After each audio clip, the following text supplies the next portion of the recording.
soul of the men we honor, enrolled on the scroll of fame, are the millions who go unmentioned, the heroes we never name. Those who have won us the victories and conquered along the way, those who have made us a nation, a tribute to them we pay. सामने देश माता का भव्य चरण है, जिह्वा पर जलता बस एक प्रण है, काटेंगे अरी का मुंड की स्वयं कटेंगे, परंतु सीमा से नहीं हटेंगे। आज उन वीरों की वीर गति को सेलिब्रेट करने का दिन है, जिन्होंने अपनी बहादुरी की कलम से फतेह की एक और बेमिसाल तारीख लिख दी। गवाह है आज भी कारगिल की वो बुलंद चोटियां, जिनको तुमने अपनी लहू से सींचकर तिरंगे की आन बान और शान को रोशन कर दिया। पड़ोसी मुल्क पाकिस्तान ने भारत के कारगिल और द्रास के इलाकों में घुसपैठ करने की रणनीति बनाई और फरवरी 1999 के बाद से अपने सैनिकों को भारत नियंत्रित क्षेत्र में भेजने लगा, जिसका परिणाम मई 1999 में कारगिल युद्ध के रूप में निकल कर सामने आया। Chief of army staff general VP Malik के नेतृत्व में लड़ी गई कारगिल जंग अपने आप में सैनिक रणनीति और साहस का एक उदाहरण। ऑपरेशन का नाम था ऑपरेशन विजय। थल सेना दुश्मन को खदेड़ रही थी, अब आसमान से आग बरसाने की बारी थी। कारगिल के वायु सेना के इस ऑपरेशन को नाम दिया गया ऑपरेशन सफेद सागर और भारतीय सेना के मिशन का नाम था ऑपरेशन तलवार। इतिहास बदलने जा रहा था। कारगिल की ये विजय उस नए भारत की नींव का पत्थर है, क्योंकि इस युद्ध में बही खून की हर एक बूंद ने हमारे आज को सिंचा है। वही खून प्रेरणा देता है। जब संपूर्ण विश्व के शीर्ष शिखर पर भारत का ध्वज फहराएगा, तब मेरे देशवासियों हर दिन विजय दिवस कहलाएगा।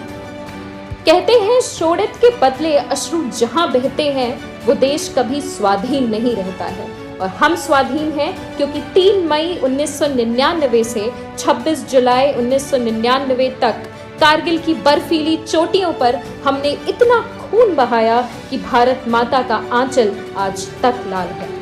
भारत माँ के वो जियाले मतवाले, वो सपूत जिन्होंने प्राण दे दिए, पर ऑपरेशन विजय को पराजय में नहीं बदलने दिया।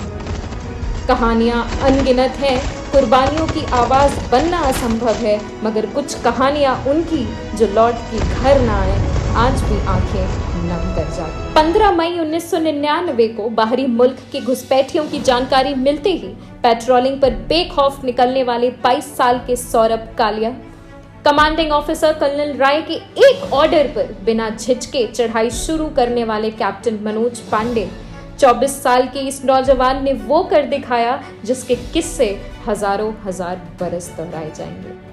6000 फीट की ऊंचाई पर टाइगर हिल के पॉइंट 4875 को शत्रु मुक्त कराने की जिद में निकला 25 बरस का एक जवान अनुज नायर। चोटी नंबर 5140 लेह मार्ग से ठीक ऊपर की चोटी, जहां से बैठकर दुश्मन हमारी हर गतिविधि पर नजर रख रहा था। 5140 को आजाद कराने की जिम्मेदारी मिली कैप्टन विक्रम बत्रा को। देसी सरहद पर परदेसी झंडे इन्हें बर्दाश्त नहीं थे और 5140 पर विजय हासिल करने के बाद कैप्टन विक्रम बत्रा के 4 शब्द गूंजे, ये दिल मांगे मोर, जिसका सारा इतिहास तप्त जगमग है, वीरता वन्य से भरी हुई रग रग है, जिसके इतने बेटे रण झेल चुके हैं, शूली क्रीच शोलों से खेल चुके हैं। उस वीर जाति को बंदी कौन करेगा, विकराल आग मुट्ठी में कौन धरेगा। अब जो सिर पर आ पड़े नहीं डरना है, जन्मे हैं तो 2 बार नहीं मरना है। विक्रम बत्रा निकल पड़े एक और जंग फतेह करने, चोटी नंबर 4875, बेहद सकरी और मुश्किल चोटी। तुम ही ना होते तो दुनिया बबूल हो जाती, जमीने हिंद को यूं लालाजार करता कौन। हजारों लोग हैं यूं तो जमाने में, लेकिन हमारे वास्ते यूं मुस्कुराकर मरता कौन। इस सरजमीन हिंदुस्तान तेरे उन जानिसारों, जांबाजों, शहीदों और मुहाफिजों को सलाम है। They lived with honor, died with valor. They sleep in peace so that we may sleep peacefully in honor. Shield Defence Academy's motive is to urge the citizens of this country to not allow this commemoration to be reduced to be simply an annual affair. Let us take a vow to always put the welfare of the nation first, the well-being of a fellow countrymen the next, and our own comfort last. Jai Hind.